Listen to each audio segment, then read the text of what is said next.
Hello everyone, welcome to my channel Aditya decoding eco. आज हम एक एडिटोरियल एनालिसिस करेंगे जो कि लाइव मिंट में आया था और उस पर हम समझेंगे कि गिग इकॉनमी होती क्या है और उससे रिलेटेड जो ऊबर में एक प्रॉब्लम आई है यूके में, उस केस को भी हम समझेंगे। चलिए स्टार्ट करते हैं। Employers planning to go the gig economy way should think again. Basically ये हेडिंग थी उस एडिटोरियल की, लाइव मिंट में आया था। तो सबसे पहले मैं आपको समरी बता दूं। आप सबको पता है कि ऊबर ऐप कैसे काम करता है। ऊबर ऐप ने एक एप्लीकेशन बनाया जिसने ड्राइवर से पूछा ऑनलाइन मेथड के थ्रू कि क्या आप जुड़ना चाहते हैं, मेरा ये एप्लीकेशन है, आपको मैं कस्टमर दिलाऊंगा। तो ड्राइवर तैयार हो गए और उसने फिर कस्टमर से बात किया कि आपको कैब चाहिए रेंट पे, तो कस्टमर तैयार हो गया और उन दोनों को गूगल मैप्स का यूज़ करके रियल टाइम में मिलवा दिया और जिससे रेवेन्यू जनरेट करने लगा। तो बेसिकली इससे सब कुछ अच्छा चल रहा था, लेकिन यूके में कुछ ड्राइवर्स ने केस कर दिया ऊबर के खिलाफ कि हमको क्लियर आप बताओ कि whether we are a fixed employ या हम कॉन्ट्रैक्ट वर्कर हैं, क्योंकि दोनों के अलग अलग मायने होते हैं। अगर फिक्स टर्म एम्प्लॉयर हैं, मतलब एम्प्लॉय हैं आप, तो उसमें आपको बहुत सारे बेनिफिट देने पड़ेंगे, जैसे कि सोशल सेक्टर बेनिफिट और पीएफ देना पड़ेगा, एम्प्लॉय स्टेट इंश्योरेंस देना पड़ेगा और आपको earn leave, paid leave, casual leave, बहुत चीज़ आपको देनी पड़ेगी जो अभी नहीं देता है। तो वो क्लेम कर रहे हैं कि हम तो means we are not a contract worker, हम तो आपके अंडर हैं, हम अपना कितना पैसा है वो हम डिसाइड नहीं कर पा रहे हैं। तो हम और इस केस पे यूके ने डिसीजन ड्राइवर्स के फेवर में दिया। तो चलिए हम समझते हैं क्या हुआ पॉइंट बाई पॉइंट। सबसे पहले big decision. Uber was slapped with a big decision in UK on job market and gig economy rules. Many Uber drivers had moved to the court claiming that they weren't self employed but Uber controlled. क्योंकि customer वो बोलते हैं कि customer भी आप decide कर रहे हो, रेट भी आप डिसाइड कर रहे हो, तो कैसे हम आप सेल्फ एम्प्लॉयड हैं, ये तो आपने हमको रखा है और आपने रखा तो वो सारे बेनिफिट आपको देने पड़ेगी जो मैंने आपको पहले बताया, सोशल सेक्टर बेनिफिट्स। और सुप्रीम कोर्ट ने क्या किया कि it considered the question whether the drivers who used Uber app were workers और इंडिपेंडेंट कॉन्ट्रैक्टर। ठीक, वर्कर हैं, फिक्स वर्कर हैं या कॉन्ट्रैक्टर हैं with Uber as a booking agent. तो उनके सामने कुछ क्वेश्चंस थे, उन सबको एनालाइज करके डिसीजन दिया। सबसे पहले द आंसर वुड डिसाइड, और जो आंसर आएगा कोर्ट का वो क्या क्या डिसाइड करेगा, would decide whether minimum wage were payable और not as also other worker benefits.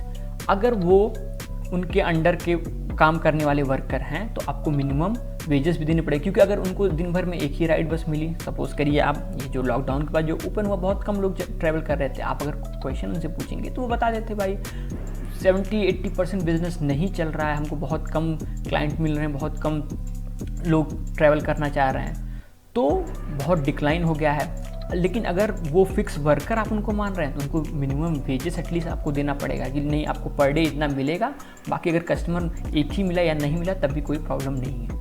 तो ड्यूरेशन ऑफ वर्क भी डिसाइड हुआ, 8 आवर्स 10 आवर्स जैसा भी है। और वो उसमें और एक प्रॉब्लम है, वो टाइम आप कैसे कैलकुलेट करेंगे, कितना देर वो ऐप पे है वो कैलकुलेट करेंगे कि कितना देर वो ड्राइविंग कर रहा है वो कैलकुलेट करेंगे। लेकिन अगर आप इंडिपेंडेंट उनको कॉन्ट्रैक्टर बता रहे हैं तो ये सब क्राइटेरिया हट जाते हैं, लेकिन इंडिपेंडेंट कॉन्ट्रैक्टर नहीं बता रहे तो ये सब पॉइंट आपको सोचना पड़ेगा। और कुछ रिटन कॉन्ट्रैक्ट तो होता नहीं दोनों के बीच में, तो इनकी म्यूचुअल अंडरस्टैंडिंग को समझ के उस पर डिस्कस करके वहाँ के कोर्ट ने बोला कि मैं अपना वर्डिक्ट देता हूँ। वर्डिक्ट जो आया वो फेवरेबल आया ड्राइवर्स के लिए। सुप्रीम कोर्ट ने उनके पक्ष में डिसीजन दे दिया। और सबसे बड़ा प्रॉब्लम इसमें एक और चीज़ उसने बताया कि इन वर्कर्स के पास कुछ भी ऐसी अपॉर्चुनिटी नहीं है कि वो अपने स्किल्स को इम्प्रूव करके इस कंपनी के अंदर ऊपर प्रमोट हो सके। मीन्स कि वो आगे सपोज करिए कि कोई 5 साल का एक्सपीरियंस, 10 साल का एक्सपीरियंस, 15 साल का एक्सपीरियंस ले रहा है इस फील्ड में या कोई कोर्स कर रहा है, तो वो मीन्स कुछ ऊपर मतलब उसके अंडर 8-10 ड्राइवर रहेंगे, ऐसा कोई उसको पोस्ट मिल जाएगा या हायर रैंक कुछ मिल जाएगा, ऐसा कुछ नहीं होता। या वो इंचार्ज हो जाएगा कुछ लोगों का, उनको लीड करेगा, ऐसा कुछ भी चेंज नहीं होता। ये throughout their life driver ही रहेंगी। उसके अलावा अगर फ्यूचर बात करें हम गिग इकॉनमी की, तो ये जो रूल आया है, जो यूके में तो आ गया है, लेकिन होपफुली इंडिया और बहुत सारी कंट्रीज़ में भी इसका रेफरेंस लेके डिसीजन आएगा। अगर ऐसा होता है तो बहुत बड़ा इम्पैक्ट पड़ेगा गिग इकॉनमी पे। जो एम्प्लॉयर्स हैं और उनको अपने मॉडल्स को भी चेंज करना पड़ सकता है, और अपने मॉडल को जब वो चेंज करेंगे तो बहुत सारा खर्च बढ़ जाएगा, और खर्च बढ़ते ही उनके प्रॉफिट्स डिक्लाइन हो जाएंगे, और इससे ये भी अफेक्ट होगा कि शेयर मार्केट में भी वो अफेक्टेड होंगे। और ये एडिटोरियल में तो नहीं था, लेकिन मेरा जितना एनालिसिस है कि अगर वो बड़ी कंपनी है, उसने वो प्रॉफिट्स को अपने किसी सब्सिडरी कंपनी या किसी कंपनी में कुछ शेयर लिया है, उसमें इन्वेस्ट किया वो पैसा, तो वो कंपनी भी अफेक्टेड होंगी। और ये देखना पड़ेगा कि कैसे ये पूरा आगे कंटिन्यू होता है, कैसे चीज़ें चेंज होती हैं, आने वाले टाइम पर हमको देखना पड़ेगा। गिग इकॉनमी की बात कर लें, पहले समझ लें क्या होता है। It refers to the economy activity involving use of temporary और freelance worker to perform typical service sector jobs.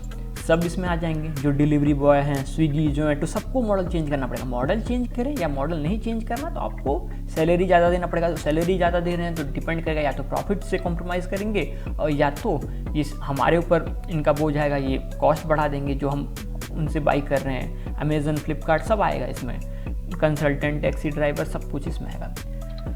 और ये डिजिटल प्लेटफॉर्म के थ्रू हायर्ड हो जाते हैं, बहुत कम ट्रेनिंग कॉस्ट भी लगता है, और बहुत कम हायरिंग कॉस्ट भी लगता है। एचआर टीम का बहुत पैसा बचता है।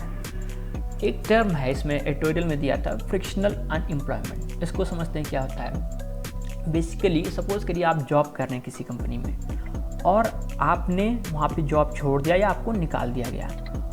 तो जिस दिन आपने जॉब छोड़ा, सपोज करिए मार्च में आपने जॉब छोड़ा, और आपको अगली जॉब जुलाई में मिली, जो 5 दिन, 10 दिन, 2 महीना, 4 महीना, जितना दिन का गैप आप अनएम्प्लॉयड थे और ढूंढ रहे थे जॉब, इन बिटवीन जॉब, उस पीरियड को बोलते हैं फ्रिक्शनल अनएम्प्लॉयमेंट। अगर हम आगे बात करें तो बेसिकली स्लो डाउन को रिवर्स करने में काम होता है गिग इकॉनमी का। लेकिन इन मॉडल्स को देखने पे तो यही लगता है, और पैंडेमिक में, कि ये ऐसा रिवर्स करने में रेसेशन को फेल हो गई ये कंपनी। रीज़न बहुत क्लियर है, क्योंकि अगर आप उनको मतलब फ्री भी नहीं कर रहे हैं फुल टाइम कि आप वो जाके कुछ अपना दूसरा काम कर लें, या ऐसा कहीं काम करते जहाँ उनको एटलीस्ट फिक्स सैलरी मिलती, तो उनके पास पैसा आता। अभी क्या, अगर 1 या 2 कस्टमर उनको दिन भर में मिले, 100, 200, 500 मिला, लेकिन एटलीस्ट अगर उनकी फिक्स सैलरी कुछ होती 10,000, 15,000, तो कितना भी रेसेशन रहता तो उनको वो पैसा मिलता। तो शायद वहाँ भी गिग इकॉनमी थोड़ा फेल हो गई है। अगर हम क्लियरली समझें क्या होता है गिग इकॉनमी, कैसे काम करता है, तो दोनों के लिए ये बुरा नहीं है। एम्प्लॉयर्स क्या चाहता है, वो सिंपली अवॉइड करता है headache of recruitment, training, full time human resource और लो ओवरहेड कॉस्ट स्ट्रक्चर। और सबसे बड़ा एक होता है जिससे बहुत सारा पैसा उनके हाथ में रहता है, लिक्विड पैसा भी उनके हाथ में रहता है, तो बेनिफिशियल रहता है। Direct cost of fulfilment of employees भी एलिमिनेट हो जाता है। उसके अलावा वर्कर के लिए क्या बेनिफिट होता है, वर्कर के लिए बेनिफिट होता है कि वो अपने से डिसाइड करे किस रेट पे काम करना है, एक साथ और कई काम करने हैं। फुल टाइम जॉब उसको बोरिंग लग सकता है, तो वो भी अवॉइड कर सकता है। गिग इकॉनमी बुरी नहीं है, गिग इकॉनमी के अपने बेनिफिट्स और लॉसेस दोनों हैं, लेकिन ये नहीं मैटर करता कि हमें ये अच्छा लगता है या बुरा लगता है। ये मैटर करता है कि कॉन्स्टिट्यूशन के हिसाब से क्या जो वर्कर्स के राइट हैं उनको वो मिलना चाहिए कि नहीं। यही क्वेश्चन है पूरा, ये जो पूरा केस हुआ है यूके में, पूरा इसी के इर्द गिर्द घूम रहा है। अगर इंडिया की गिग इकॉनमी पे बात करें तो बहुत सारा सेक्टर है जो इस पर शिफ्ट हो रहा है। Pharma, real estate, FMCG, banking, insurance, manufacturing, service, बहुत सारा। और उनकी एक्सपेक्टेशन है 50 से 76% इस पर शिफ्ट होने के लिए। और अब सबको सोचना पड़ेगा, क्योंकि डेफिनेटली इंडिया में आएगा अगले कुछ सालों में, उसका रेफरेंस लेके उस केस का यहाँ पे भी केस कोई ना कोई कर देगा। Most firm are hiring more such workers now, और एक्सपेक्टेशन क्या है कि ये टच कर जाएगा $455 बिलियन 2023 में, जो कि बहुत बड़ा नंबर है। लेकिन इतना आसान भी नहीं होता है gig economy. You engaging and managing gig worker is not easy, क्योंकि वर्क कल्चर का एक बहुत बड़ा चेंज होता है ना कि ऑनलाइन आप हायर कर रहे हो, दूर से वो कैसा उनका वर्क कल्चर है, वो कैसा बिहेव कर दिया आपके कस्टमर के साथ, प्रॉब्लम हो गई तो कुछ भी आप ये कंट्रोल नहीं कर पाते क्योंकि फिजिकली बहुत दूर दूर हैं, उनको कल्चर नहीं पता क्या देखना कैसे करना है। और ये जो डिसीज़न आया है वो इंडियन फर्म के लिए भी वार्निंग है। इसके अलावा गवर्नमेंट को कुछ रेगुलेटरी मैकेनिज्म लेके आना चाहिए जिससे ये इकॉनमी चल सके और वर्कर भी एक्सप्लॉइट ना हो। और जो इकोनॉमिस्ट हैं उनको समझाना चाहिए कि वेदर इंडिया में गिग इकॉनमी चलनी चाहिए नहीं चलनी चाहिए,